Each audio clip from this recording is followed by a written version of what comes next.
Hello guys, so magandang araw po sa ating lahat. And so shoutout nga po pala sa ating mga bagong subscriber no dito sa aking channel. Yan, so shoutout po sa inyong lahat guys at maraming salamat din po sa pagsuporta nyo po dito sa aking channel no. Yan, so sa video po na ito guys, i-update ko po kayo guys dito sa aking tanim po na atsal. Yan, dahil dito sa aming area guys ay nasa 1 week na po dito na walang ulan. Kaya titingnan po natin yung status po ng aming atsal. Yan. Kaya kung makikita po natin dito sa gitna guys ay tuyong-tuyo na naman po yung lupa no. Gawa po ng 1 week na po na hindi nadaanan ng ulan. At dito po sa gitna guys, kung makikita din po natin ay medyo madamo na rin po. Yan, so itong mga damo na ito guys, so mas maganda po dito kung matanggal na po natin ito kaagad.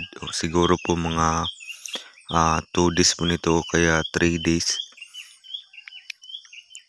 Tatanggalin na po namin ulit yung mga damo dito. Itong mga damo na ito guys, ito po yung pangalawang pagtanggal namin no. So nakapagtanggal na po kami dito ng damo last month. Yan, at ngayon po ay meron na ulit tumutubo na mga damo. Dito po sa atsal guys, o kaya doon naman sa kamatis o kaya sa talong. So mas maganda po kung malinis po palagi yung andito sa daanan no. Para pag mag-spray po tayo ng insecticide dito sa ating atsal, so once na hindi po natin matamaan ng insecticide yung mga insekto, maaari po na lumilipad po sila papalayo dito sa ating area dahil wala na pong damo na mapaglipatan dito sa gitna no. Kaya mas mainam po na tatanggalin natin kagad yung damo. And so balik po tayo dito guys no. So update po tayo dito sa atsal. So yung status niya sa ngayon guys ay meron na siya mga bunga no dito sa baba. Ayan no. So ganyan na po kalaki yung kanyang bunga guys. So halos lahat na po ng puno dito guys ay meron na pong bunga no. Ayan. So halos lahat na po ng puno guys meron na siyang bunga. Tapos yung mga side shoots po nito guys ay ayan, namulaklak pa lang. Usually yung mga side shoots guys, late po siya na makabuo ng bunga compared dito sa pinaka-main na puno na. Ayan. Ayan yung kanyang mga side shoots guys. Yan, namulaklak pa lang. Pero dito sa pinaka-main na puno ay meron na siyang bunga no. So siguro po mga 1 week o kaya 2 weeks po nito guys, meron na ulit yung mga bunga, yung kanyang mga side shoots. So hindi po ako dito nag-pruning guys dito sa aking atsal no. Yan, dahil itong mga side shoots po nito ay meron din po yung mga bunga. So magkakaroon din po yan ng bunga. So sayang po yan kapag tinatanggal natin no. And tapos dito sa bandang taas guys, so meron na siyang ulit mga maliliit na bunga. Tapos dito sa taas ay meron mga bulaklak no. So marami yung kanyang bulaklak sa taas guys. Ayan, so ang edad po nito guys ay nasa 1 month and 12 days na nakatransfer dito sa area no. Ayan, kaya kung makikita po natin meron po siyang mga bunga no. Ayan, so last 2 days guys ay naglagay po kami dito ng trellis no. So unang kabit ng trellis. Ayan, so kung makikita nyo po ay medyo malaki na po siya. Tsaka kami naglagay ng trellis no. Yan, dahil sa meron din pong ibang ginagawa, kaya late po tayo dito na nakapaglagay ng trellis.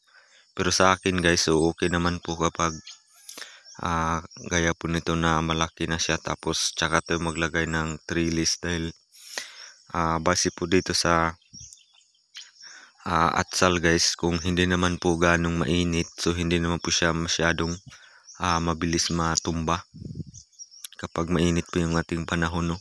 Maliban na lang po guys kapag tag-ulan, so kailangan po ay sinusunod po natin kaagad yun sa tali dahil mabilis po siya matumba guys kapag tag-ulan, no?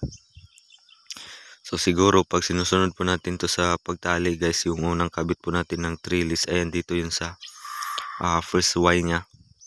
Tapos itong kinakabit namin last 2 days guys ay ito na siguro yung pangalawang kabit natin, no? Yan. Since malaki na siya tsaka tayo naglagay ng trellis, so dito na siya sa taas, unang kabit pa lang yan ng trellis. So nakakatipid din tayo nito guys sa pagkakabit ng trellis, no? Kapag ganito na tag-init, tapos pag medyo malaki na siya tsaka tayo maglagay ng trellis, no?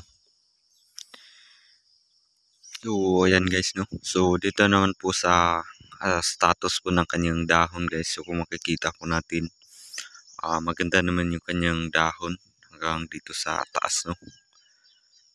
Yan, so hindi po kami dito nag-pruning guys. Ayan, kung titingnan nyo, yan, wala po yung pruning na makikita, no?